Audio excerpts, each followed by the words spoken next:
ನಮಸ್ಕಾರ ವೀಕ್ಷಕರೇ, ಅಯೋಧ್ಯ ಅಂತರಂಗ ವಿಶೇಷ ಕಾರ್ಯಕ್ರಮಕ್ಕೆ ಮತ್ತೆ ಸ್ವಾಗತ. ನಾನು ಅರುಣ್ ಪುಗಾರ್.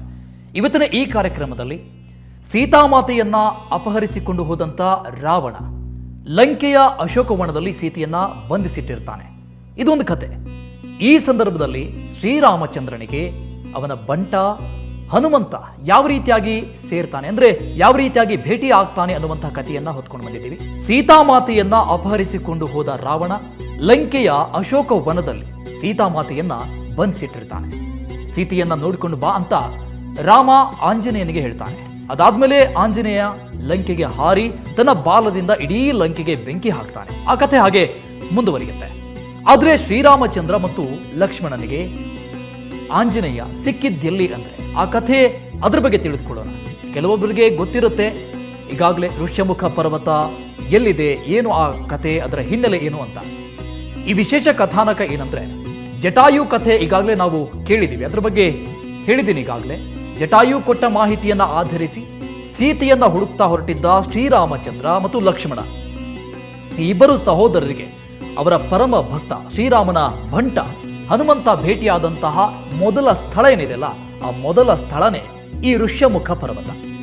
ಹಿಂದೂ ಮಹಾಕಾವ್ಯದ ಪ್ರಕಾರ, ಅಂದ್ರೆ ರಾಮಾಯಣದ ಭಾಗದಲ್ಲಿ ಬರುವಂತಹ ರಾಮಾಯಣದ ಪ್ರಕಾರ, ವಾಲಿ ಸುಗ್ರೀವ ಹನುಮಂತ ಇಬ್ಬರ ಅಣ್ಣ ತಮ್ಮಂದಿರ ಒಂದು ಯುದ್ಧ ಏನಾಗುತ್ತಲ್ಲ, ಅವರ ಪ್ರಸಂಗ ಎಲ್ಲರಿಗೂ ಕೂಡ ಗೊತ್ತಿದೆ.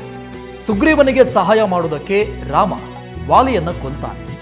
ರಾಮನಿಗೆ ಲಂಕೆಗೆ ಹೋಗುವುದಕ್ಕೆ ಒಂದು ಸೈನ್ಯದ ಅವಶ್ಯಕತೆ ಇರುತ್ತೆ, ರಾವಣನನ್ನ ಎದುರಿಸುವುದಕ್ಕೆ. ಯಾಕಂದ್ರೆ ಶ್ರೀರಾಮಚಂದ್ರ ವನವಾಸದಲ್ಲಿರ್ತಾನೆ, ಆಗ ಅವನ ಬಳಿ ಯಾವುದೇ ರೀತಿಯಾದಂತಹ ಸೈನ್ಯ ಇರೋದಿಲ್ಲ. ಲಂಕೆಗೆ ಹೋಗಬೇಕು ಅಂದ್ರೆ ಶ್ರೀರಾಮನಿಗೆ ಸೈನ್ಯದ ಅವಶ್ಯಕತೆ ಇರುತ್ತೆ. ಹಾಗಾಗಿ ಸುಗ್ರೀವನ ಸೈನ್ಯ ಅವರ ಅಣ್ಣ ವಾಲಿ ಹತ್ತಿರ ಇರುತ್ತೆ. ವಾಲಿ ಅವರ ತಮ್ಮ ಸುಗ್ರೀವನನ್ನ ಗಡೀಪಾರು ಮಾಡಿರ್ತಾನೆ. ವಾಲಿ ಹಾಗೂ ಸುಗ್ರೀವರು ಒಂದೇ ತಾಯಿ ಮಕ್ಕಳಾದ್ರೂ ಕೂಡ ಶತ್ರುಗಳ ರೀತಿ ವರ್ತನೆ ಮಾಡ್ತಾ ಇರ್ತಾನೆ. ವಾಲಿಯಿಂದ ರಕ್ಷಣೆ ಪಡೆಯುವುದಕ್ಕೆ ಅವರ ತಮ್ಮನಾದಂತಹ ಸುಗ್ರೀವ ಋಷ್ಯಮುಖ ಪರ್ವತದಲ್ಲಿ ರಕ್ಷಣೆಯನ್ನ ಪಡೆದುಕೊಂಡಿರ್ತಾನೆ. ಕೆಲವೊಂದಿಷ್ಟು ಅವರ ಹಿಂಬಾಲಕರಿಂದ. ಆಗ ಧರ್ಮದ ಪರವಾಗಿದ್ದಂಥ ಸುಗ್ರೀವನಿಗೆ ಸಹಾಯ ಮಾಡೋದಕ್ಕೆ ಶ್ರೀರಾಮಚಂದ್ರ ಒಪ್ಕೊಳ್ತಾನೆ. ಒಪ್ಪಿ ವಾಲಿಯನ್ನ ತನ್ನ ಬಾಣದಿಂದ ಕೊಲ್ತಾನೆ. ಅನಂತರ ಆ ಪ್ರದೇಶಕ್ಕೆ ಸುಗ್ರೀವ ರಾಜನಾಗ್ತಾನೆ. ಆ ನಂತರದಲ್ಲಿ ಅವನ ಸೈನ್ಯ ರಾಮನ ಜೊತೆಗೆ ಲಂಕೆಗೆ ಹೋಗೋದಕ್ಕೆ, ಯುದ್ಧಕ್ಕೆ ಸಿದ್ಧವಾಗುತ್ತೆ. ಇದು ಹಿಂದೂ ಮಹಾಕಾವ್ಯ ರಾಮಾಯಣದ ಪ್ರಕಾರವಾದಂತಹ ಈ ಕಥೆಯಲ್ಲಿ ಬರುವ ಋಷ್ಯಮುಖ ಪರ್ವತ. ಆಗಿನ ಕಿಷ್ಕಿಂಧ ಕಾಂಡ ಅನ್ನುವಂತಹ ಏನು ಪ್ರದೇಶ ಇತ್ತು, ಅದು ವಾನರ ರಾಜ್ಯ ಆಗಿತ್ತು. ವಾನರ ರಾಜ್ಯ ಏನಿತ್ತು, ಅದರ ವ್ಯಾಪ್ತಿಯಲ್ಲಿ ಬರುವ ಪರ್ವತನೇ ಈ ಋಷ್ಯಮುಖ ಪರ್ವತ.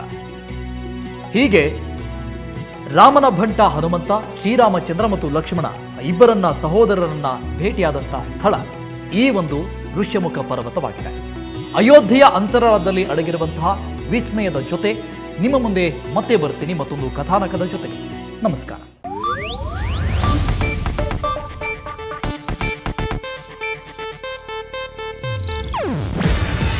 ಇದು ಏಷ್ಯಾನೆಟ್ ನ್ಯೂಸ್ ನೆಟ್ವರ್ಕ್ ಪ್ರಸ್ತುತಿ.